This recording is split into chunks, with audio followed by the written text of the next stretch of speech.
Hi everyone. आज मैं आपको बताने जा रही हूँ सबकॉन्शियस माइंड के पावर के बारे में। ये मैनिफेस्टेशन जो है वो अभी अभी नहीं आई है। जब हमने जन्म भी नहीं लिया था, हमारा बर्थ भी नहीं हुआ था, तब भी लोग करते थे। कुछ अवेयर होते थे, कुछ अवेयर नहीं होते थे। और लॉ ऑफ अट्रैक्शन और लॉ ऑफ अजम्पशन में, दोनों में ही माइंड के ही पावर का यूज़ किया जाता है। फ़र्क सिर्फ इतना है कि लॉ ऑफ अट्रैक्शन में हम टेक्निक्स में फंसे रह जाते हैं। टेक्निक्स जो होती है वो भी हमारे सबकॉन्शियस माइंड को कह लो कि सैचुरेट करने के लिए होता है। जो भी हमारी डिज़ायर होती है, हमारा माइंड जो है वो प्रिपेयर नहीं होता है उसके लिए, मतलब सच नहीं मानता है उसको। तो सच मनवाने के लिए ही हम उसको रेपिटेशन पे रिपीट करते हैं, कोई ना कोई टेक्निक करते हैं, जैसे कि 369, 555, ट्रिपल वो 3 वाली करते हैं, एक्सेट्रा एक्सेट्रा, पता नहीं क्या क्या। मैंने भी की है, पर नहीं, मुझसे नहीं होती वो। एक बार की थी, फिर मैं छोड़ देती थी बीच में। तो जब से मुझे लॉ ऑफ अजम्पशन के बारे में पता लगा है, तो मैं ये यूज़ करती हूँ। सारा खेल आपके माइंड का है और आपकी फीलिंग्स का है। आपके मन में जो भी विचार आ रहे हैं, फीलिंग्स आ रही हैं, वही आपका बिलीव है। और जो बिलीव होगा आपका, वही आपकी रियलिटी होगी। बस ये एक टेक्निक है, यही बस। आपको ध्यान देना है अब कि आप सारे दिन में क्या कर रहे हो, कहाँ नेगेटिव सोच रहे हो, कहाँ पॉजिटिव सोच रहे हो। अगर नेगेटिव सोच रहे हो तो अवेयर रहो और उस नेगेटिव थॉट को पॉजिटिव में कन्वर्ट कर दो। जैसे कि कुछ लोग अगर मैरिज मैनिफेस्ट करना चाहते हैं, तो अगर नेगेटिव ख्याल आता है आपको, थॉट आता है कि हाँ मेरी तो मैरिज नहीं हो सकती, मेरी इंटरकास्ट मैरिज है, या फिर उसके पेरेंट्स नहीं मान रहे हैं, या कुछ भी रीज़न हो सकता है, या थर्ड पार्टी है, तो आप इसको फ्लिप कर दो पॉजिटिव में कि कोई थर्ड पार्टी नहीं है, पेरेंट्स मान गए हैं। आप ऐसे बोलो, अपनी सिचुएशन के अकॉर्डिंग आप खुद करो ये सब। और हाँ, अफर्मेशंस कोई बनी बनाई नहीं होती कि आप किसी से लोगे तो भी मैनिफेस्ट होगा। नहीं, आप खुद से बनाओगे अफर्मेशन तो ज़्यादा अच्छा बनाओगे आप।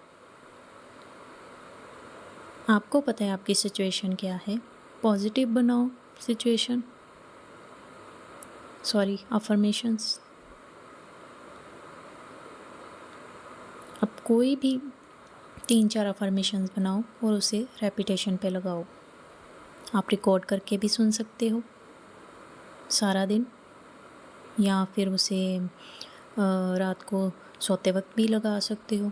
अगर सारी रात आप, कुछ लोग नहीं सुन सकते, तो आप 10-15 मिनट के लिए सुन लो, आधे घंटे के लिए सुन लो। सारा दिन 1-1 घंटे के गैप से आप 15 मिनट, 10 मिनट, 20 मिनट, जितना टाइम मिले आप करो। माइंड को सैचुरेट करना है कि वो ऑब्ज़र्व कर ले आपकी बात को, आपकी डिज़ायर को, कि ये हो चुकी है।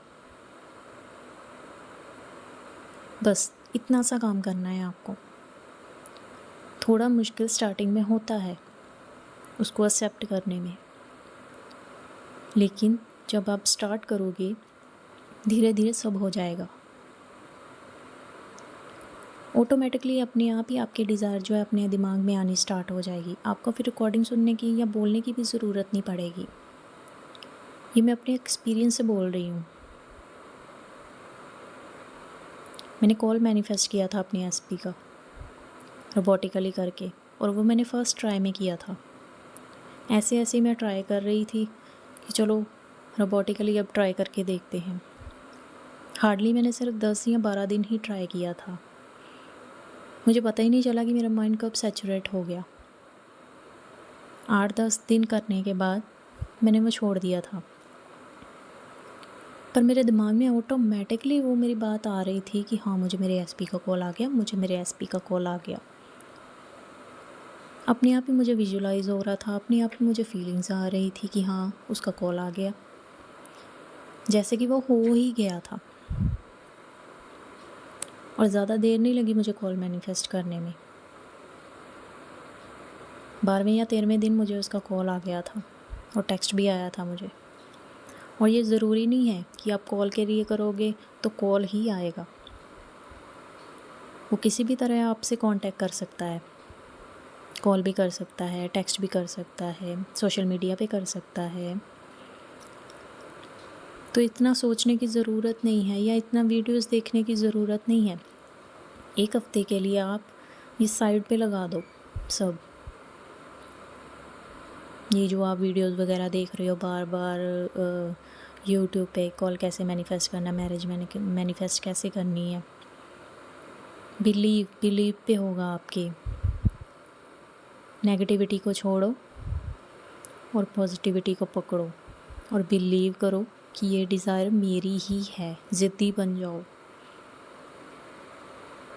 पहले छोटी चीज़ मैनिफेस्ट करके देख लो, आपका बिलीव हो जाएगा। उसके बाद करनी है तो आप उसके बाद भी कर सकते हो। मैंने तो एक ही बार में ट्राई किया और मैं सक्सेस मुझे मिल गई थी। मैं कोई डेस्परेट नहीं थी। डेस्परेट मत होना, वरना कुछ भी नहीं होगा। और अगर रोबोटिकली करके आप लोगों को डेस्परेशन हो रही है तो मत करना, रहने देना।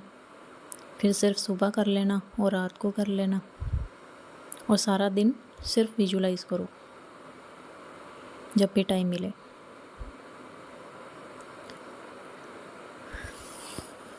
और ये कोई मैजिक नहीं है वैसे, आप इससे अपनी बीमारियां भी ठीक कर सकते हो। एक कहानी बताती हूँ सबकॉन्शियस माइंड की। एक बच्चा था, ठीक है, वो अंधेरे रूम में था, लाइट नहीं थी जल रही वहाँ पे। तो उसके फादर ने बोला कि उसके बेड के नीचे भूत है। बच्चा डर गया कि मेरे बेड के नीचे भूत है, रोई जा रहा है, रोई जा रहा है, रोई जा रहा है। तो फिर उसके फादर ने समझाया कि कोई भूत नहीं है। वो मानने को तैयार ही नहीं था। उसके मन में एक डर बैठा हुआ था, नहीं भूत है, मैं तो नहीं उतरूँगा, भूत है मेरे बेड के नीचे। तो उसके फादर ने क्या किया कि उसके फादर ने लाइट ऑन की रूम की और फिर उसे बोला कि देखो कहाँ है भूत, कोई भूत नहीं है यहाँ पे। फिर बच्चा हंसने लगा। तो ये सब क्या था? ये उसका डर था, एक नेगेटिव थॉट था उसका, जो उसने बना लिया था, जो उसने बिलीव कर लिया था। अगर फादर उसके ना बताते तो वो इसी डर में ही रहता। ये डर उसका कभी ना जाता। इसलिए अपने डर को भगाओ। जो भी डर है आपकी सिचुएशन के लिए, जो भी आपके मन के अंदर है, चाहे वो मैरिज को लेकर है, चाहे वो जॉब को लेकर है, सबसे पहले तो उस डर को भगाओ। फिर ही आप कुछ लोग मैनिफेस्ट कर पाओगे, वरना कुछ भी नहीं मैनिफेस्ट कर पाओगे। आई होप कि आपको समझ में आया होगा। Thank you so much.